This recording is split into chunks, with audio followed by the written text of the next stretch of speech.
Bien, seguimos con Sergio Joclender. Quedó pendiente la pregunta. En todo caso, dejaste entrever la posibilidad cierta de cuál va a ser tu inclinación política. Mira, de cara al 22 de noviembre. Te lo hago muy corto. Yo lo hubiese votado a Massa. Yo lo hubiese votado a Sergio Massa, que me parece un tipo joven, increíblemente honesto, tanto él como su mujer realmente, digamos, es un lujo la gestión que han hecho en su municipio. ¿Qué tipo de relación tenés con Massa? Ninguna, absolutamente. ¿Ni siquiera cuando estuvieron en la época del gobierno? No, pues yo tenía relación con los funcionarios. Hicieron unas obras en Tigre, pero con el secretario de Obra Pública del... No hubo contacto directo con él. No, que yo alguna vez en un acto lo saludé, qué sé yo, viste, pero no. Pero me impresionó realmente la forma de... la gestión que tuvo, las propuestas que realizó, y creo que la oportunidad de reorganización del peronismo. Massa. Yo creo que es la... Se potencia como el dirigente que puede de alguna manera recomponer la historia peronista. El único de los que hoy veo. Con coherencia y con un peronismo ayornado y con un equipo de la zamputa, porque el equipo que había formado Sergio a su alrededor era un equipo brillante. Ahora, hoy, Scioli no. Y voy a ir mucho más allá. A ver, es absolutamente imposible que un peronista vote a Scioli. ¿Por qué? Porque Scioli no es peronista. Scioli fue un chico rico, bien, pero siempre con estuvo, Menem. Está bien, pero siempre estuvo dentro de las variantes del peronismo. Él estuvo con Menem. Duhalde se lo puso a Néstor porque le parecía que hacía falta. A ver, Duhalde en su momento tuvo la fantasía de que a Néstor lo iba a manejar como un títere y que le ponía otra figurita, pero que en realidad el que iba a operar iba a ser él en las sombras. Y se encontraron con que Néstor realmente era un tipo que tenía unos huevos así y se llevó el mundo por delante y levantó el país. Y Néstor fue lo mejor que le pasó a la Argentina, te diría, en muchísimos años de su historia. Y lo peor que le pasó a este país fue que se haya muerto y que nos dejara con una versión triste de Isabelita. Porque dice que Cristina es eso, una versión triste de Isabelita. Es una versión triste de Isabelita. Tal vez un poquito más prolija, ¿viste? Más coqueta, pero digamos, pero más chiflada. Ahora, Scioli de peronismo lo único que tuvo es que era menemista y que apoyaba las privatizaciones y que era la figurita del deportista prolijo. Nunca se le cayó una idea, de nada, Es decir, nunca fue... Yo puedo respetar a aquel que se equivoca, pero que decide, que toma decisiones. Y por el otro lado... Ahora, ¿cómo entendés que haya ganado las elecciones de la forma en que lo ganó y que siempre tuvo la posibilidad cierta de un fuerte respaldo de la ciudadanía, sobre todo en la provincia de Buenos Aires? Porque aparecía como el tipo mesurado, medido, tranquilo, frente a una enorme división de la oposición. Además porque él sacudía la banderita del peronismo. La puta vida fue peronista. A ver, seamos claros. Por el otro lado, y ahí yo te digo que diciendo con un montón de amigos y con un montón de gente que viene del progresismo y que viene de, qué sé yo, de otros lados, que dice,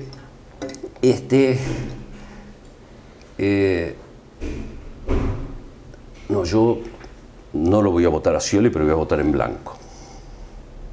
A ver... No, el voto en blanco no sirve para nada. No se puede votar en blanco en este momento del país. A ver, es muy grave la situación y son muchas las posibilidades que tenemos de salir adelante. Si uno dice que me gusta todo lo que plantea Macri, no. Por supuesto que no. No es un candidato que te seduce, digamos. A vos te gusta mucho más Massa. A mí me hubiese gustado mucho más Massa. Pero ojo, ¿quién le puede criticarse con honestidad la gestión en Ciudad de Buenos Aires? A Macri. a Macri. ¿Quién se lo puede criticar? Esperaba, entonces digo, sí. entonces, no es el candidato, el primer candidato, pero muchachos, no podemos votar en blanco. ¿Saben por qué? Porque lo que está en juego ahora es el país, y es el futuro, y son nuestros hijos. Y porque, a ver, ¿sabés con qué cambio me alcanza? Me alcanza, como cambio me alcanza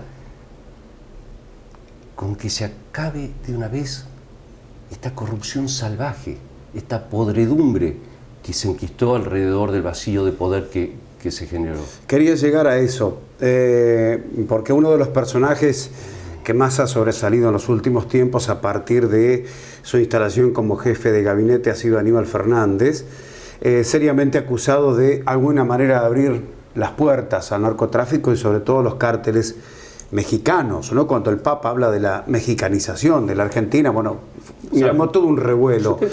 ¿Quién es Aníbal Fernández? Yo te voy a dar mi opinión. Vos que lo viviste desde adentro. Bueno, un personaje, hablaste de Zanini. ¿Quién es Aníbal Fernández? Mira, yo te voy a dar mi opinión y nunca hablo de lo que no sé. La verdad, no sé si Aníbal le abrió las puertas y está metido con los cárteles del narcotráfico y demás. La verdad no lo sé. Y escuché sí un montón de comentarios e información sobre sus vinculaciones con el tema de la efedrina. Pero ¿sabés quién es Aníbal Fernández? Aníbal Fernández fue el hombre que fue ministro del Interior, el hombre que organizó toda la CIDE, el hombre que organizó y digitó el funcionamiento de todas las fuerzas de seguridad en el país, el de Policía Federal, el de todos los organismos de seguridad, que después pasó a Justicia. Fue ministro de Justicia. Después pasó a Justicia y se modificó la estructura y se llevó toda la estructura de fuerzas de seguridad. Terminó siendo ministro de Justicia y vació el Ministerio del Interior. Es el hombre que hereda todas las carpetas, fotos, carpetas, grabaciones, videos de la época de Duhalde, el hombre que lo potencia, el hombre que manejaba la extorsión, el hombre que, cuando uno ve a veces candidatos que desaparecen del mapa, o candidatos que misteriosamente pegan el salto. De Narváez. Digamos, o que decir, sí. La primera sospecha que uno tiene es que en la mano de Aníbal con un carpetazo, ¿sí? Porque eso es él. Bien. Pero el problema de la Argentina es más profundo que Aníbal. El problema de la Argentina, y qué es lo que creo que más le va a costar resolver a Macri, que supongo que va a ser el próximo presidente, es la enorme corrupción que impusieron De Vido y López desde el Ministerio de Planificación Federal. Que no es Cristóbal. No, José Francisco López, su secretario de Obras Públicas de la Nación. Ese es otro monje negro del gobierno, ¿verdad? Sí, totalmente. Ahora, ¿qué es lo que pasa con ellos? Lo que han robado no son cientos de millones, ni miles de millones, son decenas de miles de millones, ¿sí? Y en algún momento seguramente van a aparecer las cuentas en Brasil, las cuentas en Venezuela, lo que han hecho con Enarsa, lo que han hecho con toda la obra pública en el país. Pero ¿cuál es el problema más serio? La enorme vinculación de estos personajes con los grupos económicos más fuertes de la Argentina.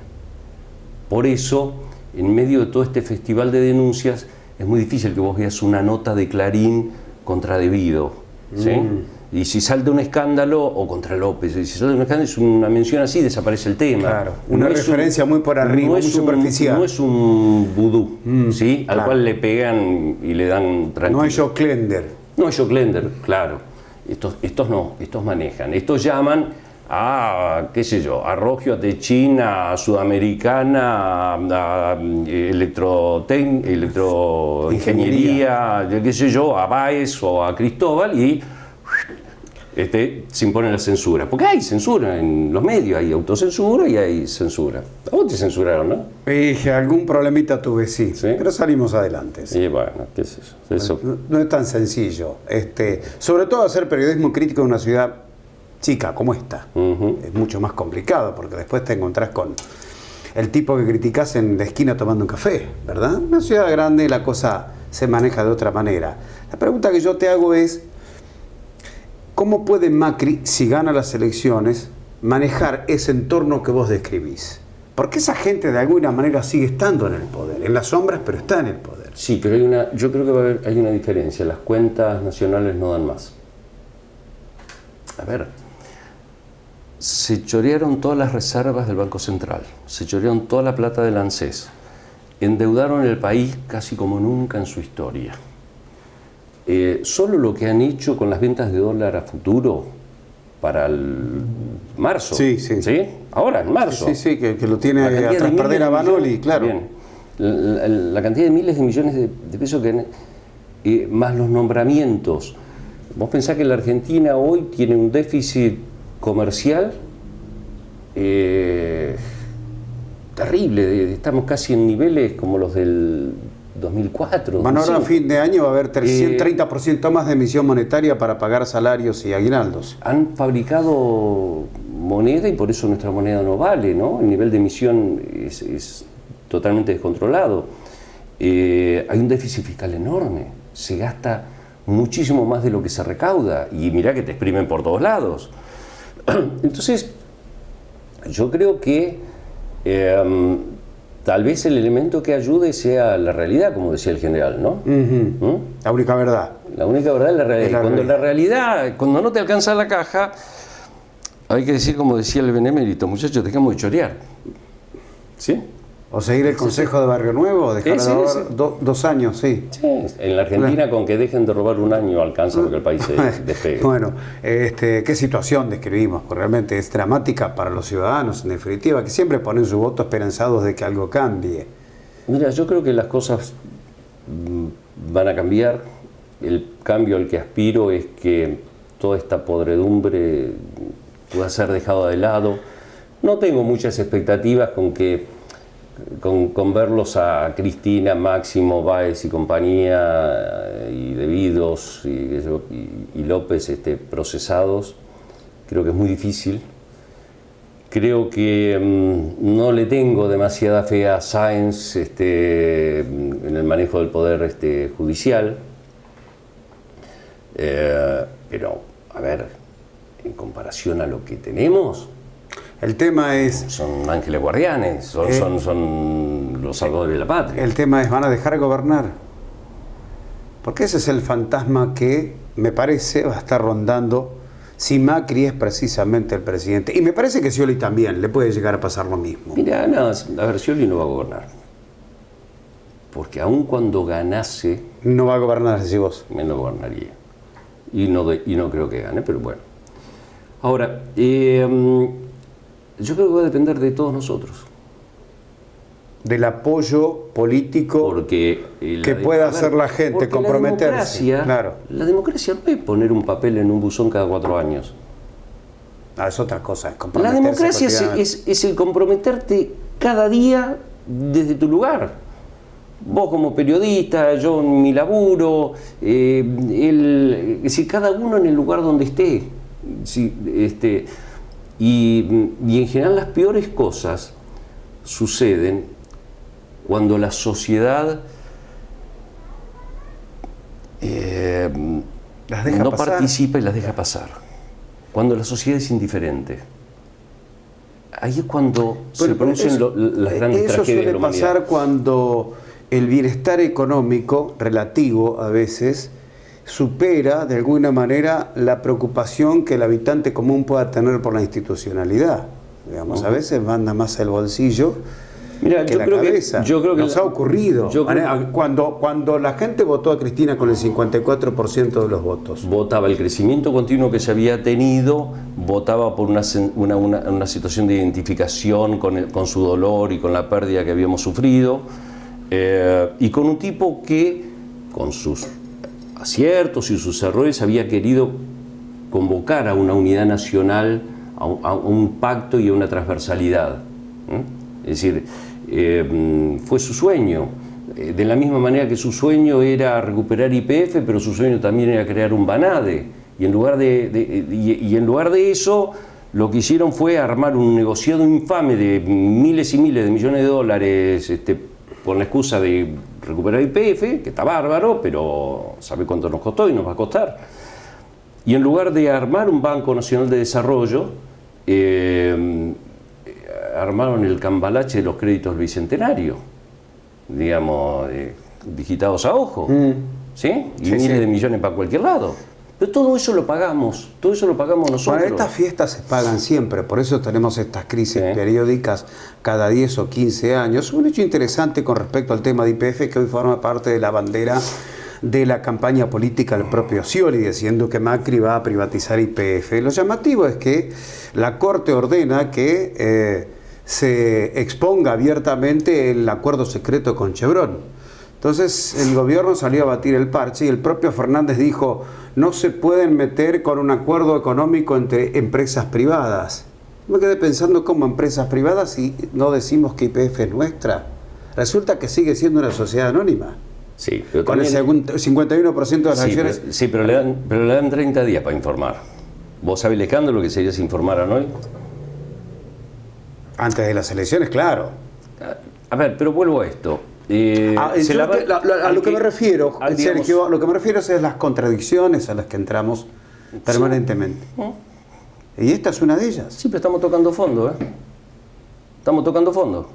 Porque el que asuma, que supongo que va a ser Macri, pero digamos, el que asuma, va a ir a buscar, va a ir a abrir la puerta del tesoro, por así decirlo, del Banco Central y va a decir: acá está lleno de papelitos. Acá. Sí, acá está lleno de papeles, todo lo que tenemos que pagar. ¿Y cómo hacemos? Porque se robaron todo.